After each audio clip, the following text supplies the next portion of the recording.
Hello everybody, myself Aryan Shukla. Welcome to Shukla learning point. तो यार आज की वीडियो में हम लोग डिस्कस करेंगे प्रीवियस ईयर क्वेश्चंस, वो भी subjective type, chemical reactions and equations के साइंस चैप्टर 1। ठीक है, और इसके यार एमसीक्यू, प्रीवियस ईयर एमसीक्यू मैं पहले भी करा चुका हूँ पिछले वीडियो में, जाके देख सकते हो। चैनल पे प्लेलिस्ट भी मिल जाएगी आपको। ठीक है, मैथ्स और साइंस के पीवाईक्यू चल रहे हैं, जैसा कि आपको पता होगा पीवाईक्यू सीरीज चालू है। ठीक है, लॉन्च हो चुकी है अपने चैनल पे। ठीक है, तो यार बिना देरी किए वीडियो को स्टार्ट करते हैं।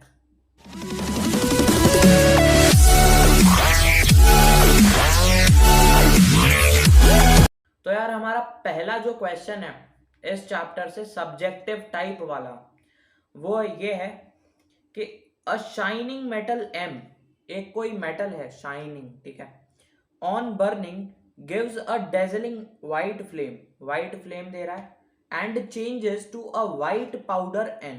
ठीक है, तो भैया एक मेटल एम है जो कि बर्न हो रहा है, यानी कि बर्न हो रहा है तो ऑक्सीजन के साथ रिएक्ट कर रहा है। ठीक है, gives a dazzling white flame, यानी कि रिएक्शन के बाद वो व्हाइट फ्लेम दे रहा है, और वो जो व्हाइट फ्लेम है ना भाई, वो व्हाइट पाउडर में चेंज हो रही है, और वो व्हाइट पाउडर को बोल दिया एन। ठीक है, अब यार जो पहला क्वेश्चन है, पहले इसको मैं रब कर देता हूं। जो पहला क्वेश्चन है आइडेंटिफाई एम एंड एन। अब भाई साहब एम क्या है और एन क्या है? तो यार अगर आपने एनसीईआरटी अच्छे से पढ़ रखी है, ठीक है, अगर आपने एनसीईआरटी अच्छे से पढ़ रखी है तो आपको ये क्वेश्चन देखते ही आ जाएगा, समझ रहे हो ना? क्योंकि जो भी एनसीईआरटी में जितने भी रिएक्शन दिए ना, उनको तो छोड़ना भी नहीं है बिल्कुल। सारे के सारे ए टू जेड जितने भी रिएक्शन है केमिस्ट्री से एनसीईआरटी में, वो सारे याद करने हैं। जो मतलब जैसे कि एक्टिविटी 1.1, एक्टिविटी 1.2, ठीक है, तो वो उन सब में रिएक्शन ही तो दिए है ना, तो वो भाई रिएक्शन आना चाहिए उसमें, क्या कैसे चेंज हो रहा है, कौन सा कलर, कैसे, कहाँ, क्यों। ठीक है, जो एनसीईआरटी में है वो तो होना ही चाहिए। अब भाई उसके अलावा तुम करो मत करो, अगर कर लिया तो अच्छी बात है, नहीं करा तो कोई दिक्कत की बात नहीं है, लेकिन एनसीईआरटी होनी चाहिए। ठीक है, तो यार ये एक्टिविटी 1.1 वाला रिएक्शन है, जहां पर जो मेटल था, एक मिनट में कलर चेंज कर लेता हूं। जहां पर जो मेटल था वो था Mg, मैग्नीशियम मेटल था, समझ रहे हो ना? तो अब ये जो मैग्नीशियम है अब बर्न कर रहा है तो ऑक्सीजन के साथ रिएक्ट करेगा। ठीक है, और ऑक्सीजन के साथ रिएक्ट कर MgO फॉर्म कर लेगा, समझ रहे हो? तो भाई M क्या हो जाएगा? M हो जाएगा मैग्नीशियम। M मेटल है, मैग्नीशियम शाइनिंग मेटल है, ठीक है, और जो N है व्हाइट पाउडर होता है भाई MgO is a white powder, magnesium oxide is a white powder. ठीक है, चलो भाई ये हो गया, सबसे पहला क्वेश्चन हो गया हमारा। तो यार हमारा जो इसमें second part represent the above reaction in the form of a balanced chemical equation. अब भाई यार केमिकल इक्वेशन तो लिख दिया, हमें बैलेंस्ड केमिकल इक्वेशन लिखना है।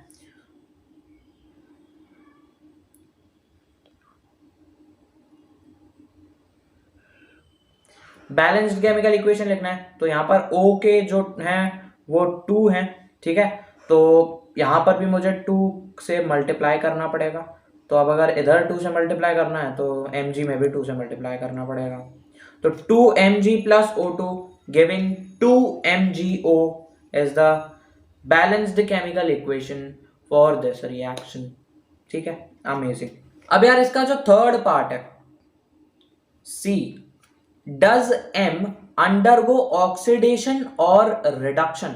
अब भाई देखो एक्चुअली हो क्या रहा था, जो Mg है वो ऑक्सीजन के साथ रिएक्ट करके MgO फॉर्म कर रहा है। अब यार जो पहले केस में LHS में सबसे पहले रिएक्टेंट साइड में वो Mg था, लेकिन रिएक्शन के बाद क्या हुआ, रिएक्शन के बाद वो MgO बन गया।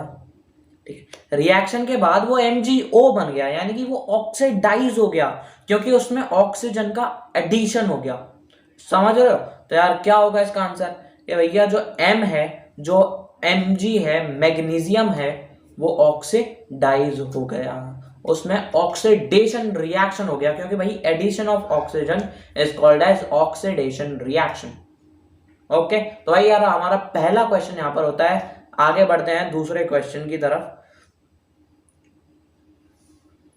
तो यार हमारा दूसरा क्वेश्चन है, in the electrolysis of water, यानी कि यहाँ पर वाटर की इलेक्ट्रोलिसिस हो रही है। देखो भाई, सबसे पहले मैं यहाँ पर लिख देता हूं, जो वाटर की इलेक्ट्रोलिसिस होगी तो उसका केमिकल इक्वेशन क्या होगा। तो ये होगा भाई chemical equation, skeletal chemical equation लिख रहा हूँ, बैलेंस्ड नहीं है। ठीक है, अब देखो यार यहाँ पर H2 प्लस O2 में कन्वर्ट होगा, ये हमें पता है। वाटर का जो इलेक्ट्रोलिसिस होता है उसमें ही होता है। चलो अब अपन आते हैं सीधे किस पर, क्वेश्चन पर। ठीक है, तो जो सबसे पहला क्वेश्चन है, name the gases liberated at anode and cathode. अब भाई इस क्वेश्चन का जवाब देने के लिए आपको ये आना चाहिए कि एनोड पे पॉजिटिव होता है और कैथोड नेगेटिव होता है। मतलब एनोड पॉजिटिव है या नेगेटिव है, कैथोड नेगेटिव है या पॉजिटिव है, ये आपको पता होना चाहिए। अब देखो यार, इसको याद करने के लिए ट्रिक बताऊं मैं आपको। देखो सबसे पहले मैं इस इक्वेशन को हटा दे रहा हूं। अब जैसे कि भाई एन आयन होते हैं, कैटायन होते हैं, आपको केवल एन आयन का याद रखना है और सारे याद हो जाएंगे। समझ रहे हो? देखो समझो, एन आयन कोई भी आयन है, आयन। ठीक है, एन आयन। तो अगर मैं अलग अलग कलर से लिख रहा हूँगा मैं इसको, ठीक है, तो ये है ए, एन,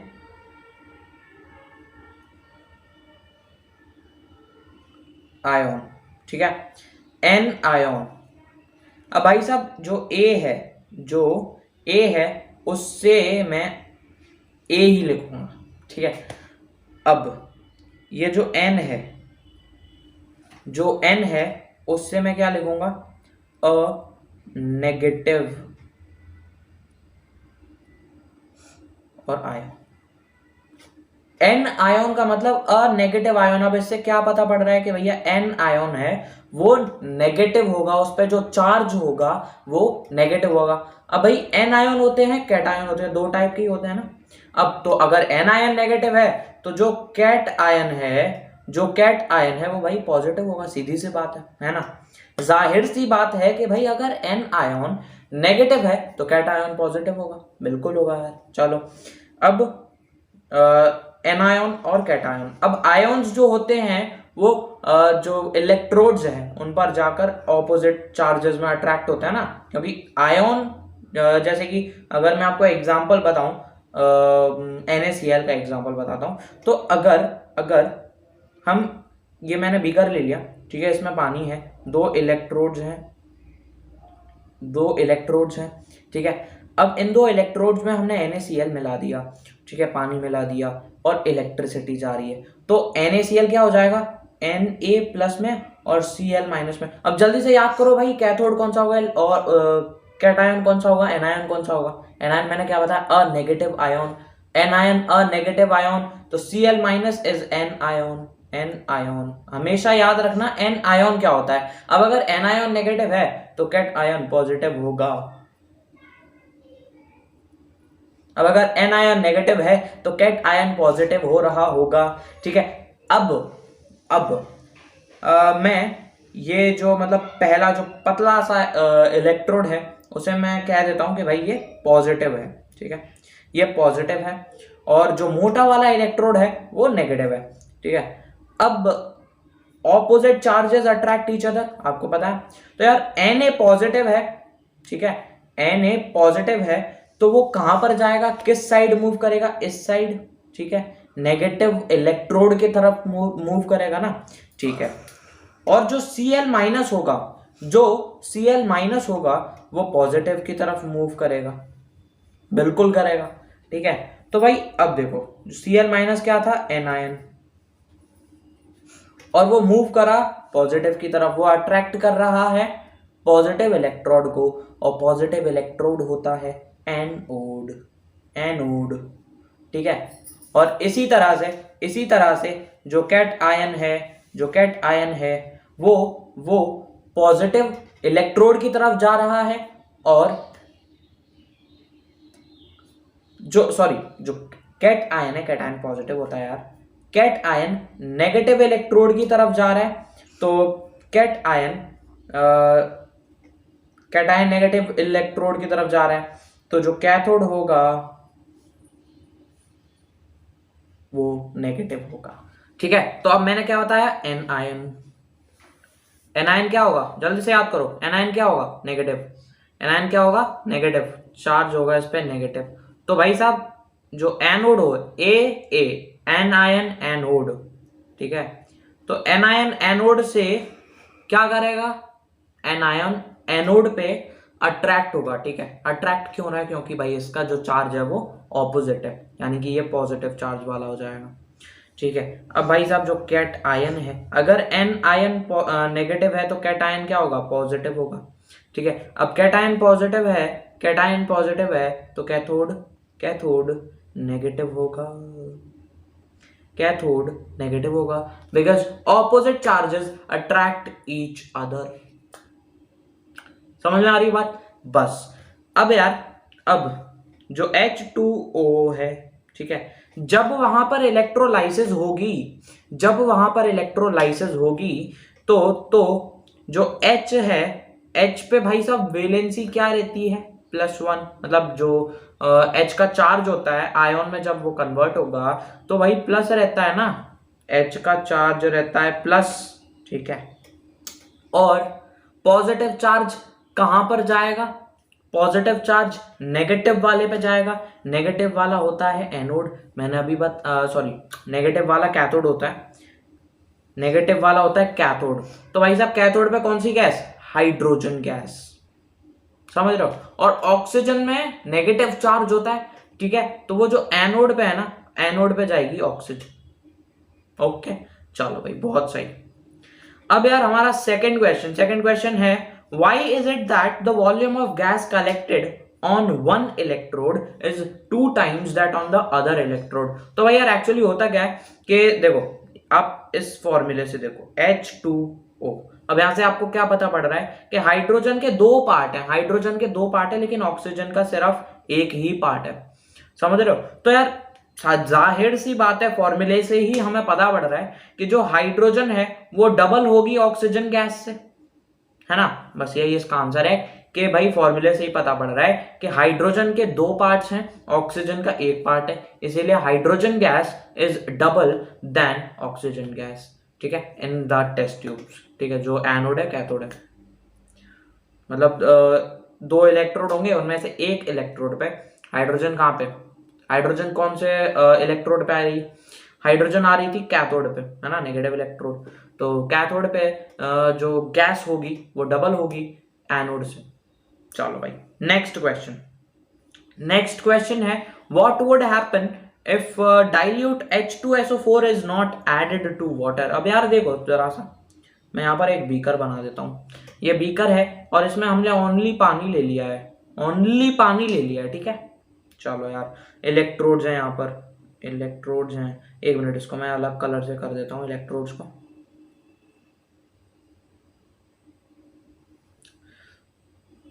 अब यहाँ पर यार इलेक्ट्रोड्स हैं, ठीक है, अब यहाँ पर इलेक्ट्रोड्स हैं।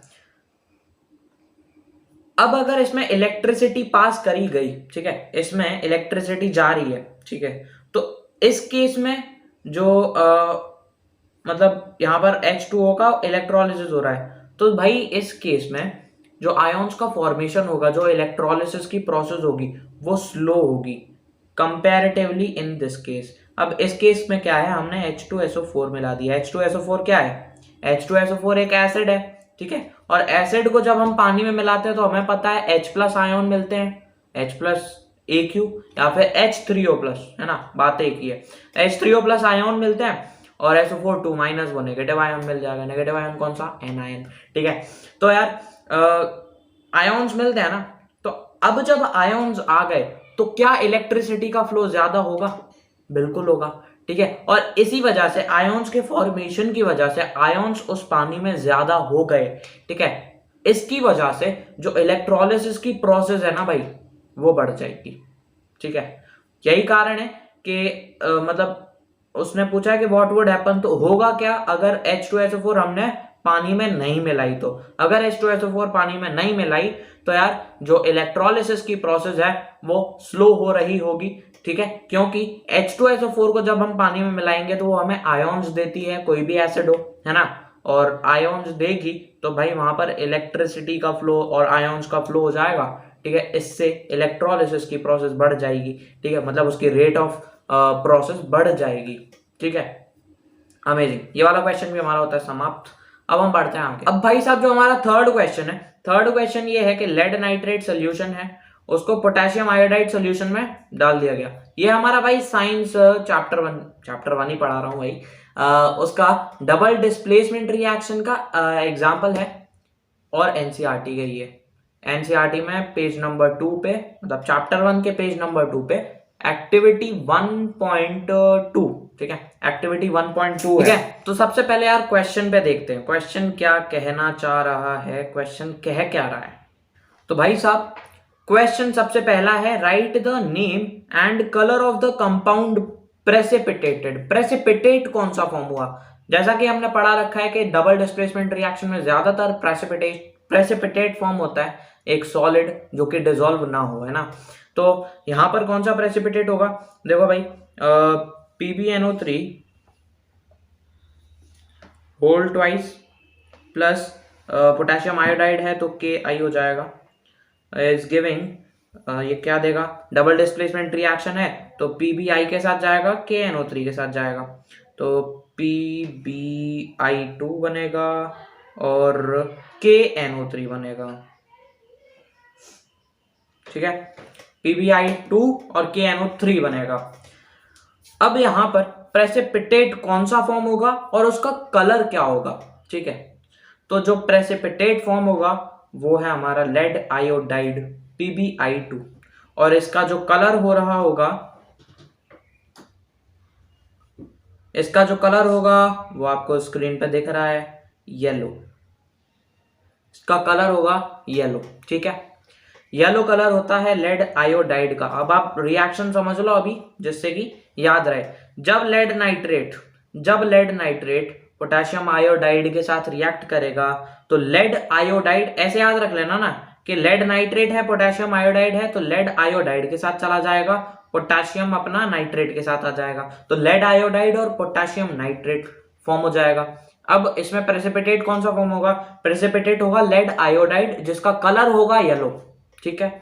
चलो भाई बहुत सही, इस सबको मैं मिटा देता हूं, दूसरे क्वेश्चन पे बढ़ते हैं। दूसरा क्वेश्चन है, write the balanced chemical equation, ये आप करोगे, ठीक है। जो स्केलेटल केमिकल इक्वेशन था वो मैंने लिख दिया था और बैलेंस्ड केमिकल इक्वेशन आप लिख रहे होगे, आई थिंक भाई PbNO3 होल ट्वाइस, नहीं बैलेंस करना पड़ेगा, ठीक है, तो बैलेंस कर रहे होगे आप लोग। चलो नेक्स्ट है, name the type of reaction, जैसा कि मैंने बताया डबल डिस्प्लेसमेंट रिएक्शन है, ठीक है। तो चलो आगे बढ़ते हैं। आगे हमारा है, what happens when food materials containing fats and oils are left for a long time. भाई साहब यहाँ पर फैट एंड ऑयल है और फूड मटेरियल है, ठीक है, और are left for a long time, list 2 observable changes and suggest 3 ways by which this phenomenon can be prevented. तो भाई एक एक करके क्वेश्चन सॉल्व कर रहे होंगे हम, ठीक है, एक एक करके क्वेश्चन सॉल्व करेंगे। देखो सबसे पहला, what happens when food materials containing fat and oil are left for a long time. तो भाई जब तेल से भरा हुआ जो मतलब ऑयली जो फूड होता है, ठीक है, ऑयली फूड फैटी फूड जो होता है, अगर उसे ओपन में रख दिया जाए तो क्या होगा, ये पूछ रहा है सवाल। आपको भाई सीधा साधा पता है कि अगर उसको हम ओपन में छोड़ देंगे तो यार वहां पर ऑक्सीडेशन हो जाता है उसका, ठीक है, जो फैट और ऑयल प्रेजेंट है उस खाने में उसका ऑक्सीडेशन हो जाता है और उसकी वजह से जो खाना है वो खराब हो जाता है ना, खाना है वो खराब हो जाता है, ठीक है। आगे बढ़ते हैं, लिस्ट 2 ऑब्जर्वेबल चेंजेस, क्या चेंजेस हो जाते हैं, मतलब कि जो खाना, मतलब आपने खाना जस्ट बनाया, अब उसको खुला रख दिया उस एक दिन के लिए, मान लो, ठीक है, एक दिन के लिए खुला रख दिया, तो जो एक दिन बाद क्या उसमें चेंजेस आए, ये पूछ रहा है, ठीक है। तो एक दिन बाद क्या क्या चेंजेस आएंगे, कि भैया उसकी स्मेल चेंज हो जाएगी, सबसे पहली बात, स्मेल एक अलग ही टाइप की स्मेल देने लगेगा वो, ठीक है। ठीक है, और जो दूसरा जो चेंज है, टेस्ट, टेस्ट भी उसका चेंज हो जाएगा, ठीक है, टेस्ट भी चेंज हो जाएगा उसका, ठीक है। और जो खाना है वो पॉइजनस बन जाएगा, जो खाना है वो पॉइजनस बन जाएगा, ठीक है। शॉर्ट फॉर्म लिखती है पॉइजनस, वैसे ओ नहीं लिखना चाहिए था मुझे। खाना पॉइजनस बन रहा होगा। तो ये 3 चेंजेस हो गए। अभी सबसे पहले ये सब कुछ मिटा देता हूं। अब हमारा लास्ट बचा है suggest 3 ways by which this phenomenon can be prevented. 3 ways बताने हैं जिससे हम इस चीज को प्रिवेंट कर सकें। सबसे पहला तरीका, सबसे पहला तरीका एंटी ऑक्सीडेंट ऐड करो, ठीक है। एंटीऑक्सीडेंट ऐड करो। एंटीऑक्सीडेंट क्या होते हैं? देखो इसको ऐसे आप देख सकते हो कि एंटी प्लस ऑक्सीडेंट, ठीक है। यानी ऑक्सीडेंट, जो चीज किसी चीज को ऑक्सीडाइज कर रही है, ऑक्सीडेंट वही होता है, ठीक है। तो ऑक्सीडेंट के खिलाफ काम करने वाले एंटीऑक्सीडेंट, यानी कि वो ऑक्सीडेशन रोक देंगे। अब जब ऑक्सीडेशन रुक गया तो भाई रैंसिडिटी, मतलब एक्चुअली यहां पर रैंसिडिटी हो रही है ना, तो रैंसिडिटी कहां से होगी, है ना। रैंसिडिटी नहीं होगी तो खाना नहीं खराब होगा, खाना पच जाएगा, ठीक है। तो एंटीऑक्सीडेंट हम खाने में ऐड कर सकते हैं, फैटी और ऑयली खाने में, उसको ऑक्सीडाइज होने से बचाने के लिए, उसको रैंसिड होने से बचाने के लिए, ठीक है। चलो, तो ये तो हो गया हमारा पहला तरीका।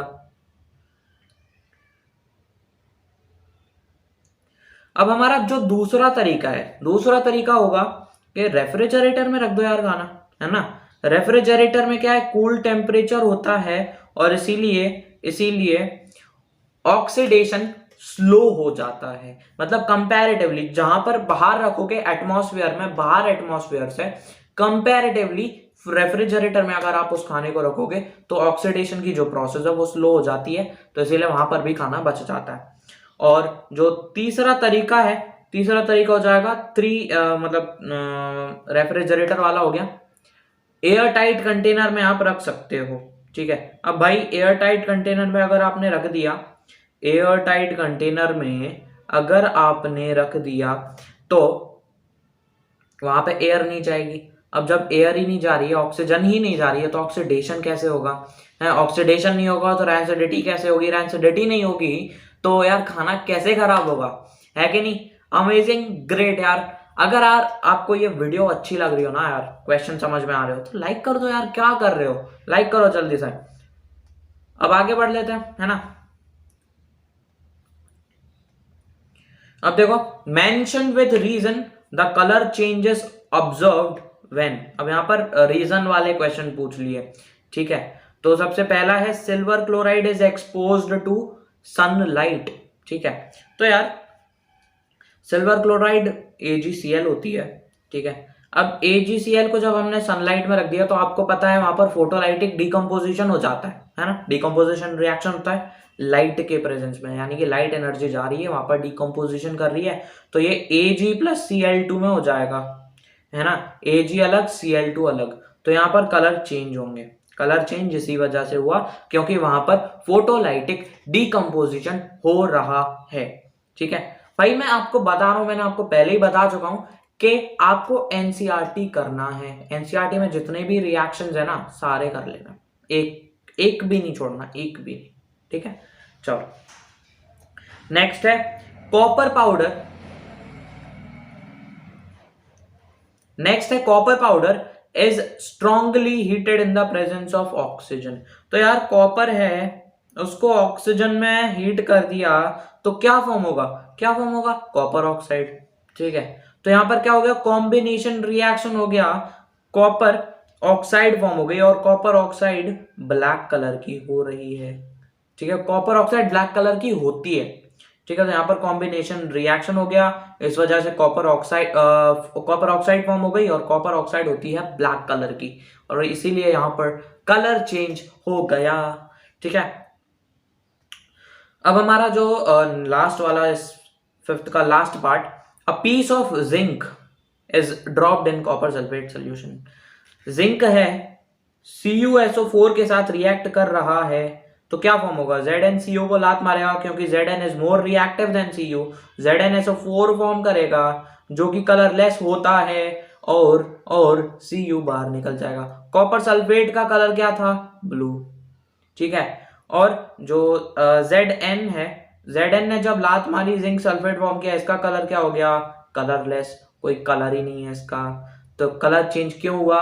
क्योंकि यहां पर डिस्प्लेसमेंट रिएक्शन हुआ, क्योंकि zinc is more reactive than copper. ये होगा इसके रीजन क्यों हुआ। ठीक है, चलो आगे बढ़ते हैं।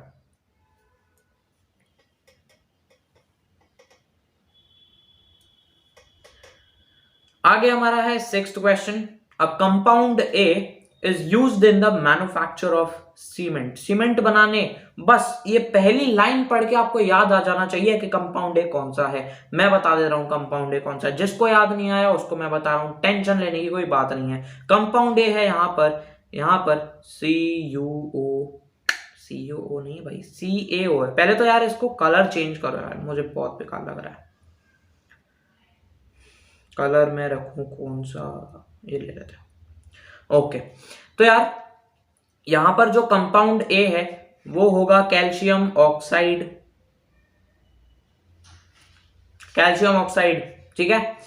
कैल्शियम ऑक्साइड होगा कंपाउंड ए, जो कि सीमेंट बनाने में काम आता है। सीमेंट बनाने में यही काम आता है। CaO है कंपाउंड ए, ठीक है। When dissolved in water, अब जब इसको पानी में मिलाया जाए, आपको पता होना चाहिए क्या होता है। जब इसको पानी के साथ मिला देते हैं तो कैल्शियम हाइड्रोक्साइड, स्लेकेड लाइम, ठीक है, लाइम वाटर फॉर्म हो जाता है कैल्शियम हाइड्रोक्साइड, और बहुत ज्यादा हीट एनर्जी रिलीज होती है। ठीक है, हीट रिलीज होती है। ठीक है, तो it evolves a large amount of heat and forms compound B. ठीक है, तो हमें तो भाई रिएक्शन पता ही है पूरा। चलो कोई दिक्कत की बात नहीं, रिएक्शन पता है हमें, अब कोई दिक्कत की बात नहीं। अब तो हम भाई क्वेश्चन बहुत ही तगड़े तरीके से करेंगे। क्वेश्चन है आइडेंटिफाई ए एंड बी, जो कि हम पहले से ही कर चुके हैं कि जो ए है, रब कर दिया मैंने। जो ए है वो कैल्शियम ऑक्साइड है, जो कि सीमेंट बनाने के काम आता है। और जो बी है, मतलब बी क्या है? कैल्शियम ऑक्साइड में पानी मिलाने के बाद क्या फॉर्म हो रहा है वो पूछ रहा है, तो calcium hydroxide, CaOH whole twice. ठीक है, write chemical equation for the reaction of A with water, जो कि हमने सामने लिखा हुआ है। ये रिएक्शन है जब कैल्शियम ऑक्साइड वाटर के साथ रिएक्ट करेगा, कैल्शियम हाइड्रोक्साइड, और हीट एनर्जी फॉर्म होगी।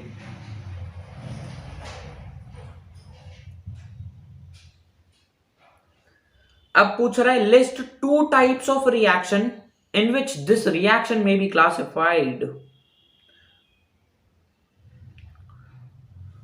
2 तरीके के रिएक्शन, मतलब ये जो रिएक्शन है ना, इसमें 2 टाइप के रिएक्शन हो रहे हैं। देखो यार, सबसे पहला रिएक्शन तो हमारा कॉम्बिनेशन हो रहा है। ठीक है, सबसे पहला तो हमारा कॉम्बिनेशन हो रहा है। क्यों कॉम्बिनेशन हो रहा है? क्योंकि यार CaO और H2O, ये दोनों प्रोडक्ट कंबाइन होकर एक सिंगल प्रोडक्ट फॉर्म कर रहे हैं, CaOH होल ट्वाइस। ठीक है, हीट एनर्जी इवॉल्व हो रही है वो बात अलग है, लेकिन यहाँ पर प्रोडक्ट जो फॉर्म हो रहा है वो सिंगल ही है, CaOH होल ट्वाइस। और ऐसे टाइप के जो रिएक्शन होते हैं उन्हें हम कहते हैं कॉम्बिनेशन। और जहां पर हीट एनर्जी रिलीज हो वो हो जाएगा एक्सोथर्मिक।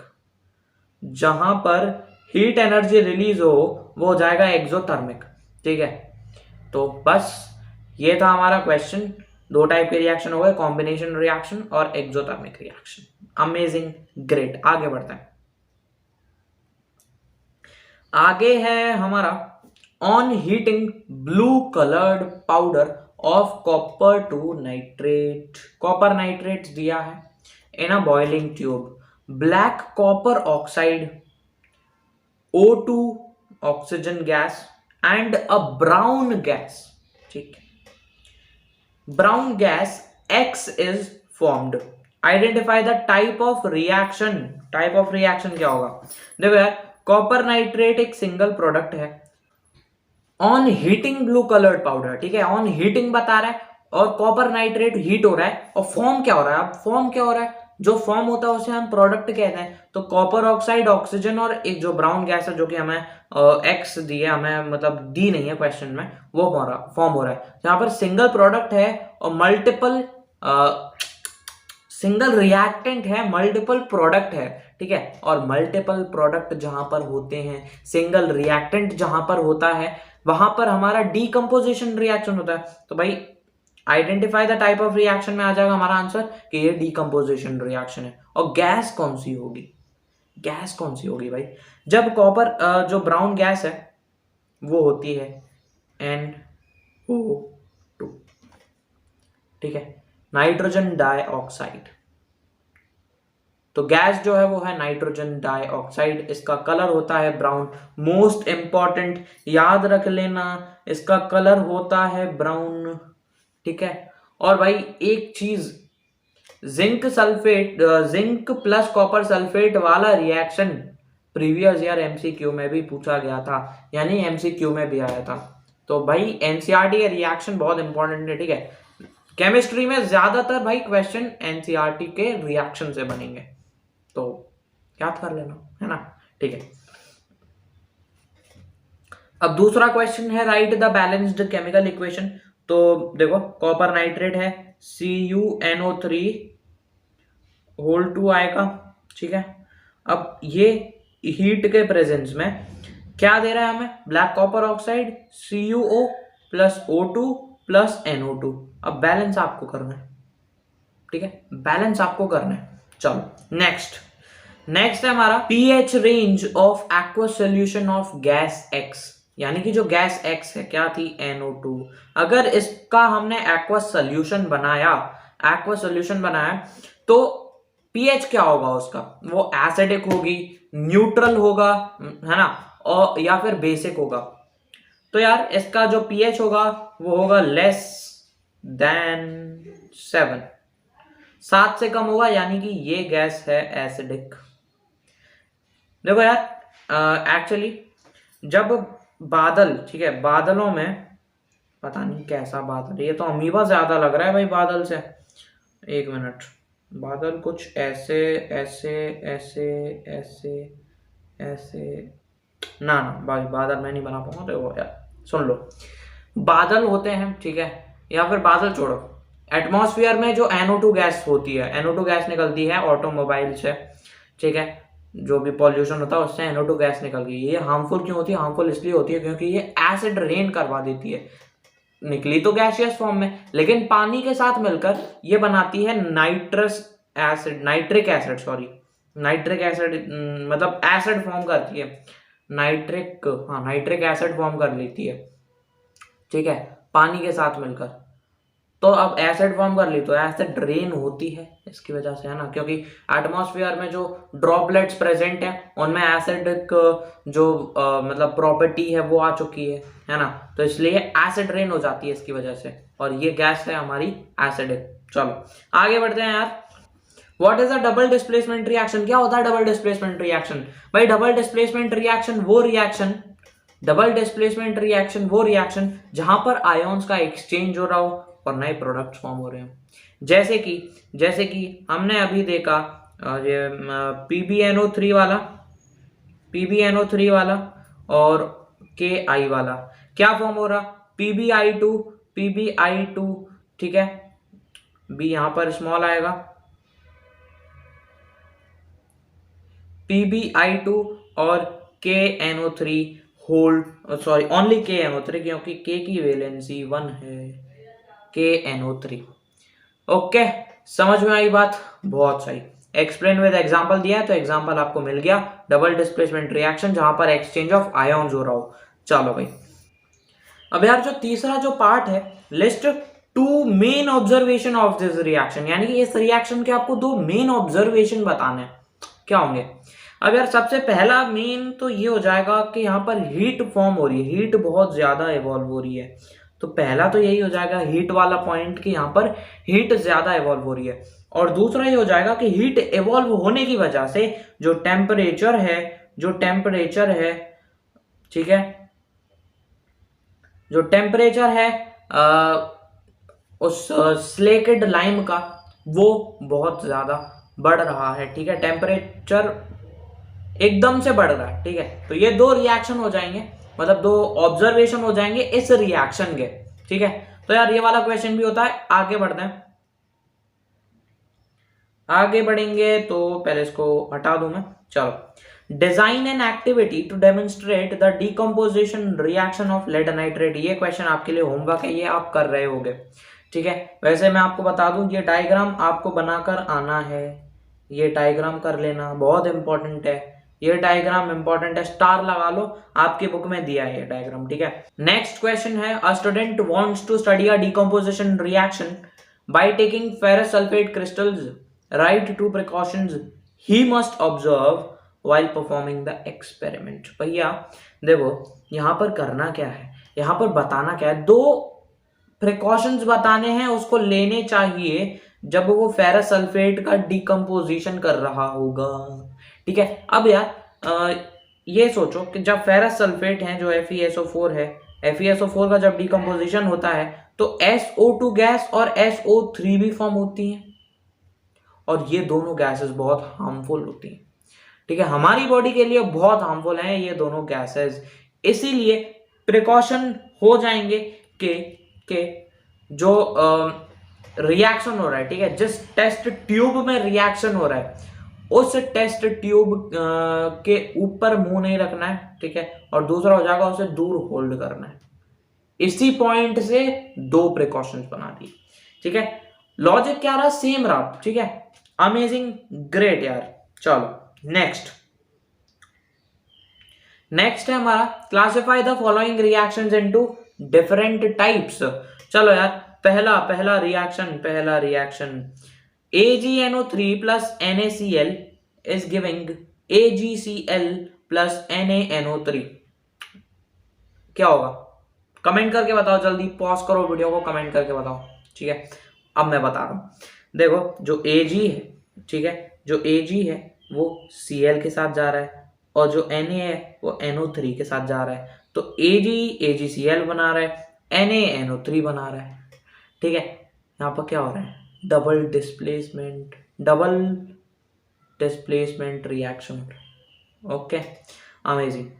उसके बाद CaO प्लस H2O, भाई कितनी बार आ चुका है यार ये कॉम्बिनेशन रिएक्शन है, मैं कितनी बार बताऊं, कॉम्बिनेशन है मोस्ट इंपॉर्टेंट है, NCERT के रिएक्शन इंपॉर्टेंट, ये सारे के सारे क्वेश्चन पिछले साल 2010 से 2020 तक पूछे जा चुके हैं बोर्ड एग्जाम में, ठीक है। तो इसीलिए कह रहा हूं कर लेना, ठीक है, फुल मार्क्स आ जाएंगे। अब Zn प्लस CuSO4 दोबारा आ गया, क्या है, डिस्प्लेसमेंट रिएक्शन हो रहा है बहुआ, डिस्प्लेसमेंट रिएक्शन, क्योंकि Zn जो है Cu से ज्यादा रिएक्टिव है, Cu को लात मारी और Zn Cu की जगह ले ली और ZnSO4 बना लिया, ठीक है, अमेजिंग, ग्रेट। अब है translate the following statement into a balanced chemical equation. देखो बेरियम क्लोराइड है, बैलेंस्ड केमिकल इक्वेशन है, ठीक है, तो बेरियम क्लोराइड है BaCl प्लस एल्यूमिनियम सल्फेट है Al2SO4 होल थ्राइस, ठीक है, फॉर्म हो रहा है aluminium chloride AlCl3, barium sulphate BaSO4, ठीक है। तो ये है हमारा स्केलेटल रिएक्शन, ठीक है, स्केलेटल केमिकल इक्वेशन, रिएक्शन बोल रहा हूं यार, स्केलेटल केमिकल इक्वेशन है, इसको आपको बैलेंस करना है, जैसा कि मैं आपको हर इक्वेशन को बैलेंस करने के लिए दे रहा हूं, ठीक है। चलो यार आगे बढ़ रहे होंगे अब हम। When पोटेशियम आयोडाइड दोबारा आ गया, इसी पे बेस्ड क्वेश्चन, तो डायरेक्टली हम क्वेश्चन पे आते हैं। यहाँ पर डबल डिस्प्लेसमेंट हो रहा है लेड नाइट्रेट और पोटेशियम आयोडाइड के बीच में, ठीक है। सबसे पहला क्वेश्चन है what when potassium iodide solution when potassium iodide solution is added to lead nitrate a precipitate is formed. एक प्रेसिपिटेट होता है, कौन सा होता है? Lead iodide. तो what is the colour? Colour मैंने आपको बताया लेड आयोडाइड का कलर होता है yellow colour. Name the compound precipitated lead iodide. ठीक है। दूसरा है बैलेंस्ड केमिकल इक्वेशन, जो हम कर चुके हैं, और दो टाइप ऑफ रिएक्शन बताने हैं जो कि हो रहे हैं इसमें। क्या हो रहा है? एक तो डबल डिस्प्लेसमेंट है, जाहिर सी बात है डबल डिस्प्लेसमेंट रिएक्शन हो रहा है। दूसरा बताओ, सोचो सोचो जब तक मैं लेकर आऊं इसमें। ठीक है, एक डबल डिस्प्लेसमेंट हो रहा है और दूसरा हो रहा है प्रेसिपिटेशन रिएक्शन। ठीक है, दूसरा हो रहा है प्रेसिपिटेशन रिएक्शन, क्योंकि यार यहां पर प्रेसिपिटेट फॉर्म हो रहा है और ऐसे रिएक्शन जहां पर प्रेसिपिटेट फॉर्म हो उस रिएक्शन को बोलेंगे प्रेसिपिटेशन रिएक्शन। Amazing, great. अब यार हमारा 13वां क्वेश्चन, 13th क्वेश्चन है, अ स्टूडेंट, एक स्टूडेंट है आपके जैसा, मिक्सेस सोडियम सल्फेट Na2SO4, ठीक है, in barium chloride. What change would the student observe on mixing the two powders? Justify your answer and explain how he can obtain the desired change. तो यार sodium sulphate है, ठीक है, Na2SO4 है, और barium chloride है, that is BaCl। ठीक है, बेरियम क्लोराइड है, Na2SO4 है। क्या रिएक्शन होगा यहाँ पर? बिल्कुल होगा। और कौन सा रिएक्शन होगा? Double displacement reaction. उन्होंने पूछा है what change would the student observe. Change ये होगा कि Na जो है वो Ba को हटाकर, ठीक है, मतलब Na, सीधी सी बात है,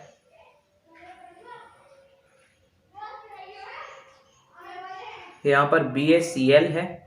ठीक है, तो भाई जो Na है, ठीक है, Na है वो Cl के साथ NaCl फॉर्म कर लेगा, और जो Ba है वो SO4 के साथ BaSO4 फॉर्म कर लेगी। ठीक है, आयोन्स का मतलब बेसिकली जो हो रहा है वो आयोन्स का एक्सचेंज हो रहा है, तो भाई ये हो जाएगा।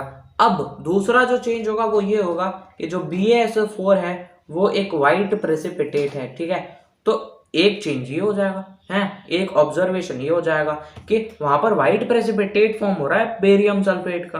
ठीक है, चलो क्वेश्चन है 2 gram of ferrous sulphate crystals are heated. दोबारा आ गया, पहले भी आया था इससे रिलेटेड क्वेश्चन, है ना, कि जब फेरस, कोई स्टूडेंट है वो फेरस सल्फेट का डिकम्पोजिशन स्टडी करना चाह रहा है तो उसको क्या प्रिकॉशंस लेने चाहिए। तो लिस्ट एनी टू ऑब्जर्वेशंस, है ना, मतलब जब ferrous sulphate crystals are heated, list any 2 observation. तो भैया 2 ऑब्जर्वेशन ये हो जाएंगे।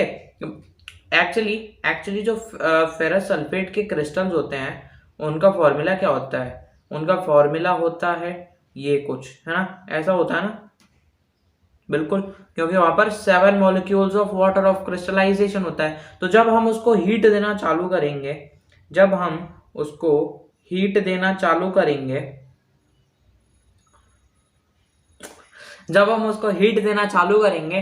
तो यार वहां से ये जो वाटर ऑफ क्रिस्टलाइजेशन है वो लूज हो जाएगा, फिर उसके बाद बचेगा ओनली FeSO4, तो हम लूज करवा देते हैं। ठीक है, अब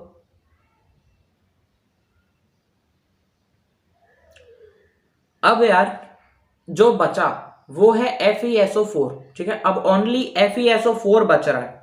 ओके, अब FeSO4 बच रहा है। अब जब डिकम्पोजिशन होगा तो फॉर्म होगा Fe2O3 plus SO2 plus SO3। तो 2 ऑब्जर्वेशन बताने हैं, उसमें से एक ऑब्जर्वेशन ये हो जाएगा कि जो FeSO4.7H2O है वो लूज कर देता है अपने वाटर ऑफ क्रिस्टलाइजेशन। ठीक है, और anhydrous ferrous sulphate crystals form कर लेता है, एनहाइड्रस फेरस सल्फेट फॉर्म करता है। ठीक है, फिर वो क्रिस्टल्स नहीं रहेंगे क्योंकि वहां पर वाटर ऑफ क्रिस्टलाइजेशन नहीं रहा है।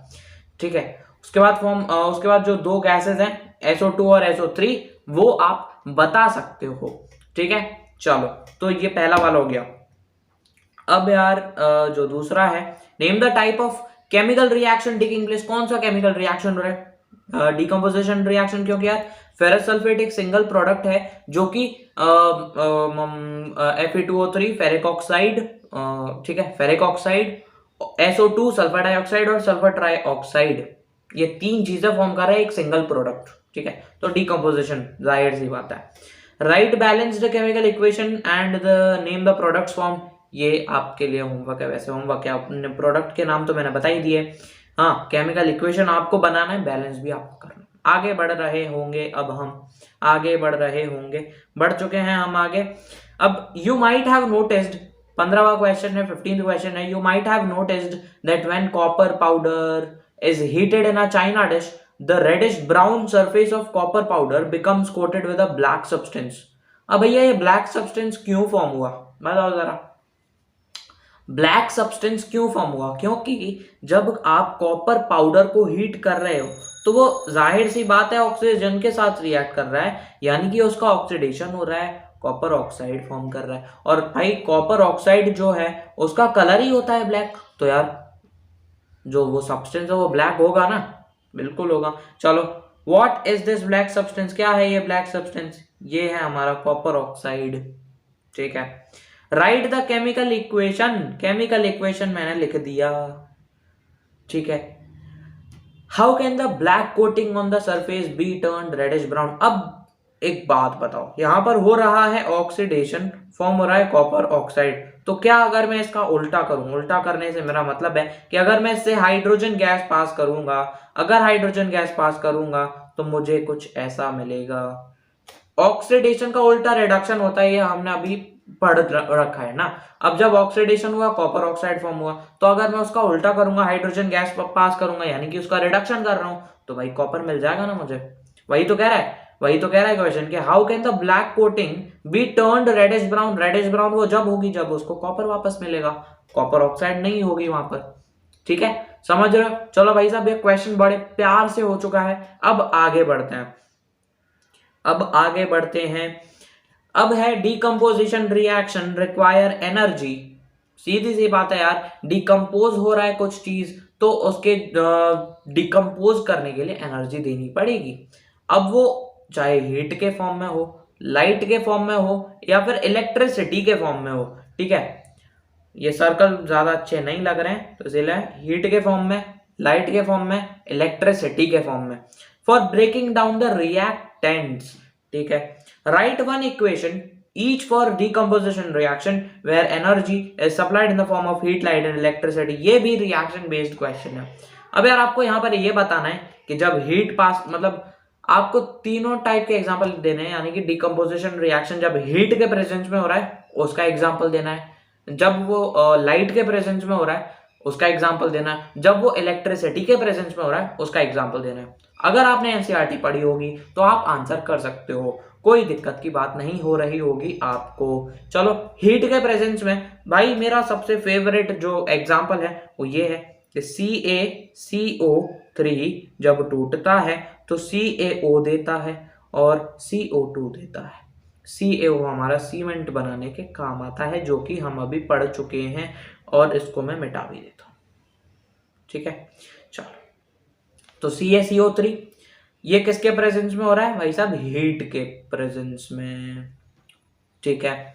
अब यार अगर डिकम्पोजिशन लाइट के प्रेजेंस में हो तो एग्जांपल दो लाइट के प्रेजेंस में डिकम्पोजिशन होने के लिए, ठीक है। तो हमने पढ़ रखा है अभी जस्ट, मतलब पढ़ा क्या, क्वेश्चन सॉल्व किया है AgCl वाला, है ना। Ag प्लस Cl2, ये है लाइट। जब AgCl को आप सनलाइट में रख दोगे तो वो Ag और Cl2 में कन्वर्ट हो जाएगा, ठीक है। Ag और Cl2 आपको दे देगा। तो ये क्या है? फोटोलाइटिक डिकम्पोजिशन, यानी कि लाइट के प्रेजेंस में डिकम्पोजिशन रिएक्शन हो रहा है। चलो यार, बहुत सही। अब आपको देना है इलेक्ट्रिसिटी के प्रेजेंस में, बहुत ही फेवरेट और बहुत ही फेमस H2O जब इलेक्ट्रोलाइज होता है H2 प्लस O2 फॉर्म करता है, ठीक है। हाइड्रोजन गैस, ऑक्सीजन गैस, ठीक है। और ये इलेक्ट्रिसिटी के प्रेजेंस में हो रहा है, इसीलिए इसको इलेक्ट्रोलाइटिक डिकम्पोजिशन बोल रहे होते हैं, ठीक है। हीट के प्रेजेंस में तो थर्मल डिकम्पोजिशन, लाइट के प्रेजेंस में तो फोटोलाइटिक डिकम्पोजिशन, और अगर इलेक्ट्रिसिटी के प्रेजेंस में तो इलेक्ट्रोलाइटिक डिकम्पोजिशन। Amazing, great. आगे बढ़ जाते हैं। आगे है what is observed when a solution of sodium sulphate is added to a solution of barium chloride in a test tube. ये रिएक्शन मैं आपको पढ़ा चुका हूं कि सोडियम सल्फेट और बेरियम क्लोराइड के बीच में सोडियम सल्फेट, अरे भाई ये क्या आ गया, सोडियम सल्फेट और बेरियम क्लोराइड के बीच में डबल डिस्प्लेसमेंट रिएक्शन हो रहा होता है। ठीक है, अब इसके लिए आपको केमिकल रिएक्शन लिखना है जो कि मैं आपको बता ही चुका हूं। ठीक है, और name the type of reaction. क्या रिएक्शन भाई? डबल डिस्प्लेसमेंट रिएक्शन हो रहा है यहां पर। बहुत सही। चलो अब यार 18th question, what changes in the color of iron nails and copper sulfate solution do you observe after keeping the iron nails dipped in copper sulfate? देखो बीकर है और इसमें है कॉपर सल्फेट का सॉल्यूशन जिसका कलर होता है actually blue. ठीक है, यहां पर है कॉपर सल्फेट का सॉल्यूशन,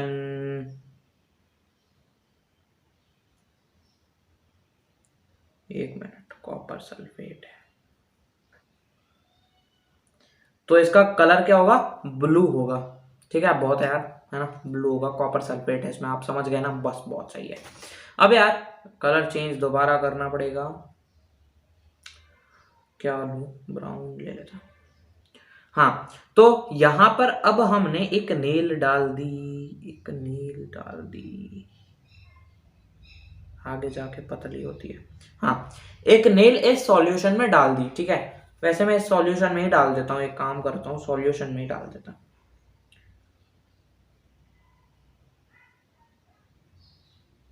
ठीक है, इस तरीके से ये आयरन की नेल है जिसको हमने यहां पर डाल दिया। और भाई जो केमिकल रिएक्शन हो रहा होगा, आयरन की नेल है यानी FeCO4 में हमने इसको डाल दिया। वैसे आपको पता है यहाँ पर FeCO से ज्यादा रिएक्टिव है, इसीलिए जो CuSO4 के सोल्यूशन से, ठीक है, CuSO4 के सोल्यूशन से FeCO को बाहर निकाल देगा और FeSO4 फॉर्म कर लेगा। ठीक है, और यहाँ पर Cu बाहर निकल जाएगा, सिंगल डिस्प्लेसमेंट रिएक्शन। ठीक है, अब देखो CuSO4 का कलर था ब्लू, अब FeCuSO4 से ज्यादा रिएक्टिव है तो Cu तो इस सॉल्यूशन से निकल गया, तो Cu आयरन नेल पे चिपक जाता है। ठीक है, आयरन नेल पे यहां पर आगे चिपक जाता है Cu, और जो आयरन है वो इस सॉल्यूशन में आ जाता है और इसीलिए इस सॉल्यूशन का फिर जो कलर हो जाता है वो हो जाता है light green colour. Light green colour क्यों हुआ? क्योंकि FeSO4 की वजह से, FeSO4 फॉर्म होने की वजह से, ठीक है, सिंगल डिस्प्लेसमेंट रिएक्शन होने की वजह से।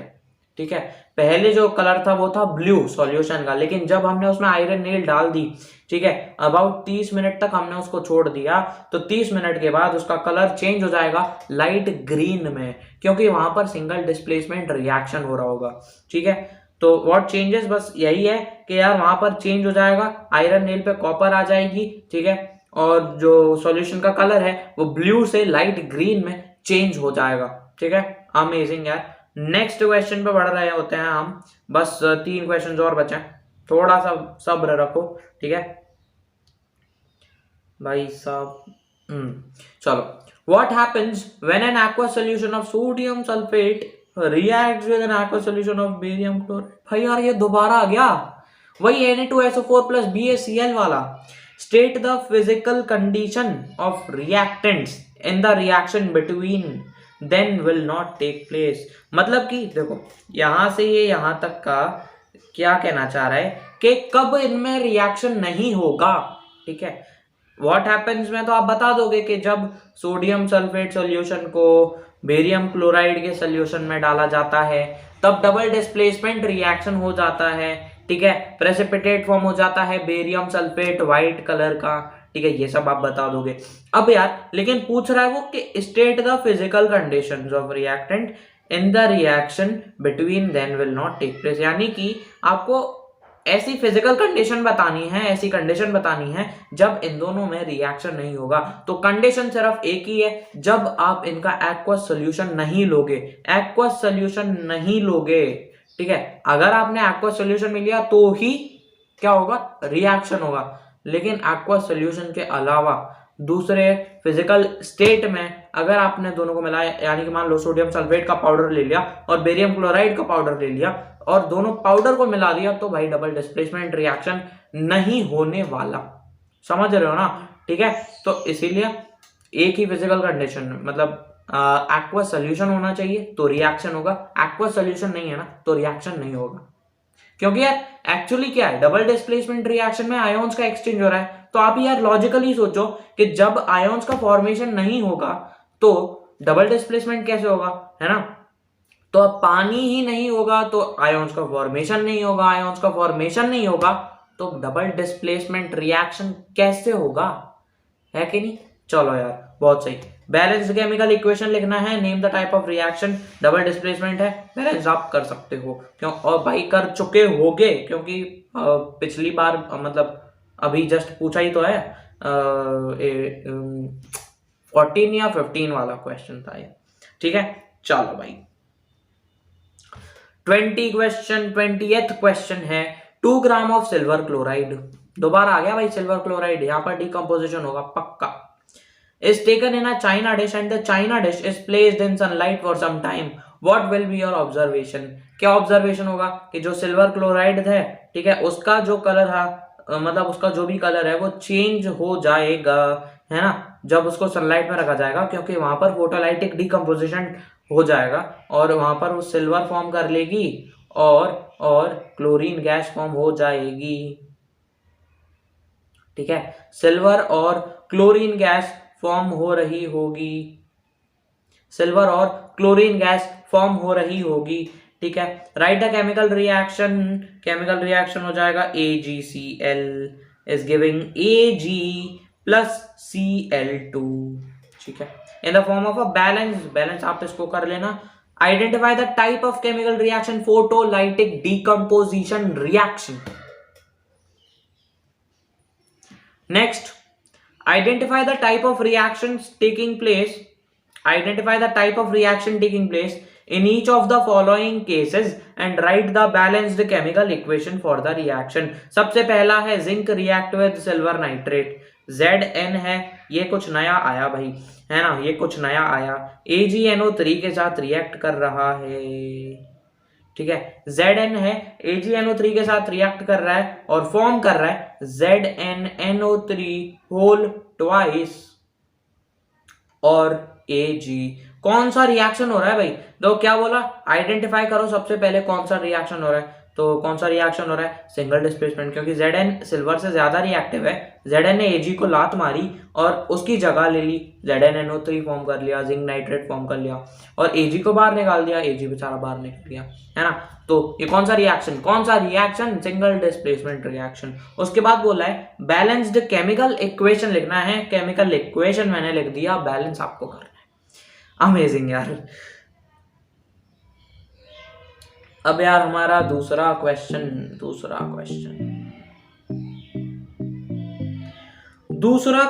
है, अरे यार हाँ, तो यार जो सेकंड क्वेश्चन है वो पोटेशियम आयोडाइड और लेड नाइट्रेट। भाई फिर से आ गया डबल डिस्प्लेसमेंट, ये आपके लिए होमवर्क है यार, मैं बहुत थक गया यार इसको करवा के। तो यार आज के लिए सिर्फ इतना ही, अब मिलते हैं अगली वीडियो में। अगली वीडियो में हम करेंगे एसिड्स बेसिस एंड सॉल्ट्स के MCQ टाइप क्वेश्चंस। ठीक है, तो बने रहो सीरीज पे। जिनने भी चैनल को सब्सक्राइब नहीं किया यार बहुत गलत कर रहे हो यार, सब्सक्राइब कर दो यार please, subscribe the channel and press the bell notification और उसको ऑल पे सेट कर देना, जिससे कि आपको नोटिफिकेशन मिलेगी हर वीडियो की। और जय हिंद, वंदे मातरम। डाउट हो तो पूछ लेना। जय हिंद, वंदे मातरम, गुड बाय।